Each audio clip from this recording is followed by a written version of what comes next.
Estamos de volta aqui no Política Cruzada deste domingo, recebendo hoje os pré-candidatos ao Senado Federal aqui por Minas Gerais. As vagas no Senado, desta vez, cada estado brasileiro vai renovar uma única vaga só. Então, Minas terá uma vaga para ser renovada ou talvez, então, mantida, né? Agora, o candidato ou pré-candidato que a gente vai conversar é o presidente da AMM, Associação Mineira de Municípios, o ex-prefeito de Moema, Gilvan Lacerda. Ele é pré-candidato ao Senado Federal pelo PSD. Presidente, muito bom dia, obrigado por falar aqui ao Política Cruzada mais uma vez. Bom dia, é um prazer para mim estar aqui mais uma vez no Política Cruzada para a gente poder discutir os temas de relevância e de interesse da nossa gente de Minas Gerais. Bom, presidente, antes da gente passar aí para os temas, vamos entrar nessa questão partidária que foi um tanto quanto conturbada. O senhor estava no MDB, até então bem colocado ali no MDB, depois ventilou-se a possibilidade de que o senhor iria para o Avante, tinha tido uma proposta, inclusive, de ser candidato ao Senado Federal pelo Avante, mas eis que o senhor surpreendeu indo para o PSD, que já tem um senador, inclusive na cadeira, suplente do senador Anastasia, que assumiu, Alexandre Silveira. O que aconteceu? O que motivou a ida do senhor para o PSD? O que o senhor enxergou ali? Foi durante muito tempo, né, uma pesquisa de qual decisão tomar, né, se ficaria ou mudaria de partido. E nesse desenho, no afunilamento, eu vi que poderia ter alguma possibilidade no PSD de uma candidatura. E agora estou dentro do partido, né, tem um candidato que tem essa candidato à reeleição, né? Vamos dizer assim, que ele está na cadeira, então ele é candidato à reeleição, mas que tem outras possibilidades também, que ele pode compor uma chapa como vice, no momento da filiação, né? Existia essa possibilidade, inclusive, de outras conjunturas, outros desenhos no Estado, né? E que agora está se afunilando, as possibilidades estão diminuindo, mas é pensando nisso, numa possibilidade de ter essa candidatura levada a cabo. Dentro do MDB, se o senhor tivesse optado em permanecer lá, não teria chance, espaço de o senhor sair candidato ao Senado Federal? Ou o senhor enxergou que ali ia ser uma candidatura solitária, solteira, não ia ter viabilidade eleitoral? O que foi o motivo da saída do senhor do MDB? Foi a ausência de um projeto estruturado, né, para poder ter uma candidatura consolidada ao governo do Estado, que desse uma condição de alavancar também uma candidatura ao Senado, que motivou isso. Então, me fez procurar algum lugar que tivesse mais organizado, com uma candidatura mais estruturada e um movimento mais coordenado para poder pleitear vagas majoritárias no Estado. Estava dando uma lida nos jornais de Belo Horizonte, tem sido noticiado que a cúpula do MDB ficou bastante chateada com a saída do senhor. O que procede e o que não procede com relação a isso? O senhor chegou a conversar com a executiva do partido antes de sair? Ou o senhor saiu, deu as costas para todo mundo mesmo? Segundo o que disseram, o senhor fugiu do partido. O que o senhor tem a dizer sobre isso? Isso foi conversado durante muito tempo, foi mais de um ano de conversas. Inclusive, eu compunha a executiva do partido, pedi minha saída da executiva primeiro, para depois sair do partido. Isso foi amplamente divulgado, a imprensa divulgou amplamente que eu estava de saída do MDB.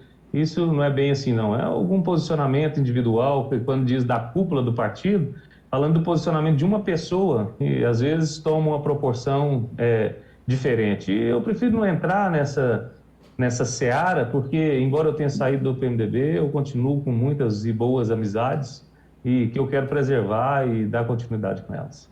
Na hipótese de a candidatura ao Senado não se viabilizar, o senhor aceitaria uma disputa à Câmara Federal, por exemplo?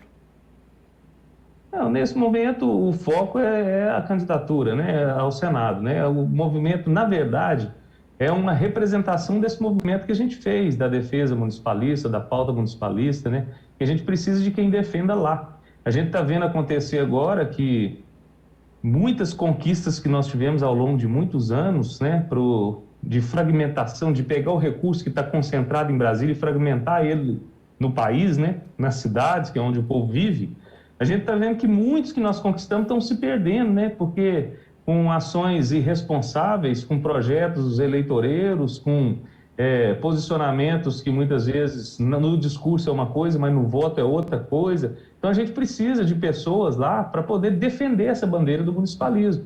A reconstrução do Pacto Federativo, ela não se faz de uma martelada só. Ela é no dia a dia, na defesa da pauta. Então, o foco é que a gente faça essa defesa no Senado, que é a casa da federação. Porque o Senado Federal, ele representa a federação brasileira, né? A Câmara representa o povo e o Senado representa os estados, a federação, que é uma federação meio capenga, que colocou o município como ente federado, mas não deu para ele um espaço de defesa dos interesses do município lá em Brasília. Então, quando a gente se propõe a ir para lá, é pensando no propósito de defender essa bandeira do municipalismo. Presidente, vamos falar então dessas pautas. Eu vejo algumas declarações do senhor. O senhor tem falado muito nessa bandeira municipalista e tudo mais. O que seria uma proposta para aliviar os municípios, do ponto de vista prático, no sentido de mudar o Pacto Federativo? Gilvan Lacerda chegou ao Senado Federal hoje. O que ele vai propor para aliviar, então, os prefeitos em todo o país, partindo do pressuposto de uma reforma do Pacto? A primeira coisa que vai causar o maior impacto, que vai ser permanente, é a proibição de criação de despesa para os entes municipais sem a devida fonte de recurso. E só com essa, a gente resolve muitos dos problemas que existem em Brasília. Essa seria, para mim, a principal bandeira de trabalho, de atuação, hoje, lá dentro do Congresso Nacional. Porque o que vem acontecendo ao longo dos anos? O Congresso Nacional cria leis para ações que são louváveis, que são boas, que são importantes para poder aprimorar o ordenamento jurídico brasileiro, mas que essas leis, muitas vezes, criam obrigações aos municípios sem a devida fonte de recurso, quando o recurso está concentrado lá em Brasília. E isso vai criando um desequilíbrio, uma relação de montaria. Então, o principal foco hoje do parlamentar Gilvan Lacerda, como senador ou como deputado, como que for, seria a aprovação de uma PEC que proíba o governo federal, o Congresso Nacional, criar programas, leis, pisos, qualquer coisa que gere despesa aos municípios sem a devida fonte garantidora da prestação desse serviço. Porque isso vem colapsando o sistema dos municípios. Cria-se o serviço, obriga-se o município a fazer, mas não se garante a fonte de recurso para aquilo. Pois é, o senhor falou aí que a maior parte da fonte de recursos fica concentrada lá em Brasília, pela União, não é? Mas o que seria factível de redistribuir, principalmente se a gente partir do princípio que já existe uma discussão no Congresso Nacional de reforma tributária para diminuir a carga tributária em cima das empresas ou simplificar a forma da cobrança de impostos? O senhor acha que uma proposta como essa de, por exemplo, reformar o Pacto Federativo, dividir melhor esse bolo com municípios, com estados, ele vai conversar bem com a reforma tributária que já vem sendo discutida e está ali engavetada? Com certeza, porque grande parte do que se paga de imposto hoje é perdido nos ralos da corrupção e burocracia para que esse dinheiro do imposto pago na cidade, porque as empresas, os comércios, tudo que existe que gera imposto, vive na cidade, acontece na cidade, produz na cidade, comercializa na cidade. Então, o dinheiro é gerado de impostos na cidade. Então, a defesa nossa é que esse dinheiro fique na cidade, não precise ir para Brasília. Então, grande parte do que é gerado de imposto hoje vai para Brasília alimentar corrupção, alimentar burocracia, alimentar privilégios. Então, quando a gente fizer uma redistribuição disso, e esse dinheiro que é gerado na cidade, ficar na cidade para ser devolvido ao cidadão com um serviço público de qualidade mais efetivo, nós vamos também diminuir a necessidade dos impostos, porque nós vamos parar de alimentar esse sistema que hoje existe em Brasília, que o imposto que é pago aqui, quando você abastece o seu carro em Uberlândia, que tem uma CID que tem que ser paga, ela tem que ir lá em Brasília primeiro, para poder ir para o Caixa do Governo Federal, alimentar altos burocratas e altos privilégios no Planalto Central, e depois tem que voltar para o município através de um convênio que muitas vezes tem um custo operacional mais caro do que o objeto do convênio. É isso que nós estamos combatendo, querendo reverter. Então, vai ao encontro dessa proposta de uma reforma tributária, para diminuir essa pesada carga tributária nas costas do nosso contribuinte, que o brasileiro paga 40%, vamos botar assim, uma média de carga tributária, né? e recebe de volta nem 10% dessa carga tributária que ele paga. Por quê? Esses outros 30% ficam onde? No peso da máquina. E uma das coisas que mais pesa essa máquina é essa questão da concentração dos recursos em Brasília, alimentando tantos escândalos de corrupção que a gente vê Brasil afora, alimentando uma burocracia que um dinheiro para poder chegar de um convênio gasta 2, 3, 4, até 5 anos para poder ele virar uma obra. Quando ele chega a virar uma obra, o dinheiro que foi assinado no convênio já não dá para poder custear aquela obra, porque tudo mudou de preço, aí tem que ter um realinhamento, e aí vai entrando outros problemas também, dos mais diversos, para poder inviabilizar a execução desse serviço. Então é por isso que a gente prega, que o dinheiro ficando na cidade, que é onde ele é produzido, ele não vai se perder no ralo da corrupção, da burocracia e dos privilégios. Com isso, a carga tributária vai poder se diminuir, porque não vai ter a necessidade de tanto imposto para poder prestar o serviço ao cidadão. Pois é, presidente, uma das questões mais comentadas nos últimos tempos tem sido a alta do preço dos combustíveis e fala-se muito do peso da carga tributária em cima dos combustíveis. E aí joga para o Estado com relação à alíquota do ICMS. O senhor acredita que dentro de um pacto, de uma renovação do pacto federativo, combinada com uma reforma tributária, uma revisão na forma de cobrança, na forma de cálculo, de distribuição dessa arrecadação toda, vai ser possível aliviar um pouco da carga tributária, sobretudo nos combustíveis, que é o que mais aflige o consumidor? Com certeza, mas o problema do combustível, a gente vê aí essa guerra que virou vai chegando perto de eleição, todo mundo quer pôr a culpa um no outro, né? E aí começa a pôr a culpa, o governador quer pôr a culpa no presidente, o presidente quer pôr a culpa no governador, que joga a culpa nos prefeitos e vira uma ciranda. E isso não leva ninguém a lugar nenhum. Isso, mais uma vez, são os gestores públicos tapeando o povo.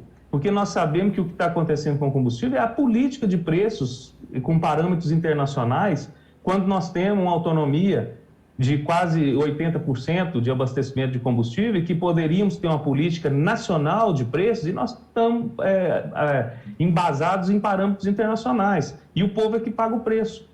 Igual a esse problema que nós temos um outro problema também na exploração minerária do país, porque quem paga mesmo é o brasileiro, e quem lucra mesmo é o estrangeiro.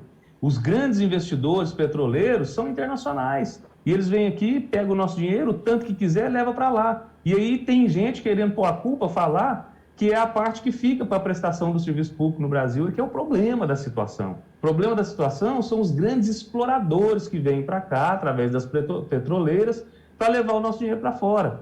E no minério é a mesma coisa. Vem aqui, explora o nosso minério, paga uma CEFEM, que é uma mixaria, que por causa da Lei Candir, e depois devolve para nós o produto manufaturado com uma carga tributária de 40%, ou seja, o chinês não paga nada para nós de imposto, mas o brasileiro tem que pagar uma carga de 40%.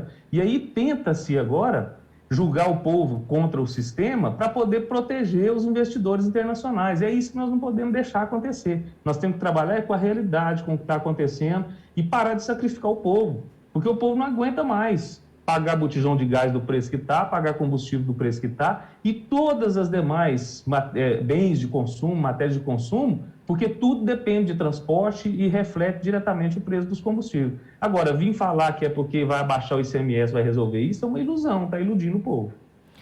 O senhor teve um papel importante naquela negociação do governo de Minas com o Tribunal de Justiça, o Ministério Público, a respeito da indenização da mineradora Vale com relação ao rompimento da barragem de Brumadinho, que gerou uma indenização, ou a palavra talvez nem seria a correta, o acordo, né? Não é bem uma indenização, mas é um acordo pela reparação dos danos causados.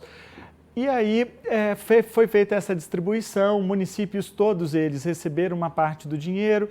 O senhor, nesse balanço todo, o senhor considerou que foi um acordo positivo?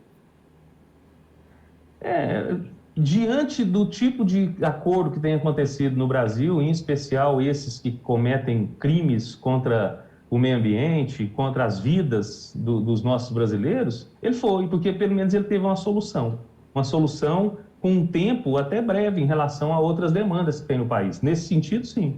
Mas nós não podemos também achar que nós vamos ter que viver a capacidade de investimento do Estado e, assim, dando umas migalhas para os municípios, porque foi uma reparação de 37 bilhões e repassou 1,5 bi para os municípios, né? Foi bom, já é alguma coisa, mas foi muito pequeno.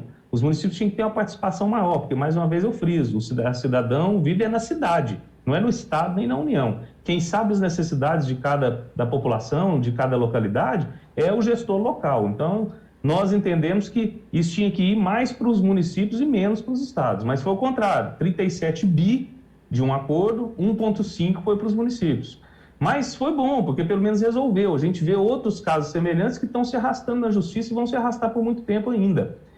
Mas o que a gente vê também é que a única capacidade de investimento do Estado que está tendo nos últimos tempos é quando tem uma indenização dessa. E nós não podemos viver esperando pessoas morrer afogadas na lama para poder ter dinheiro para investimento público.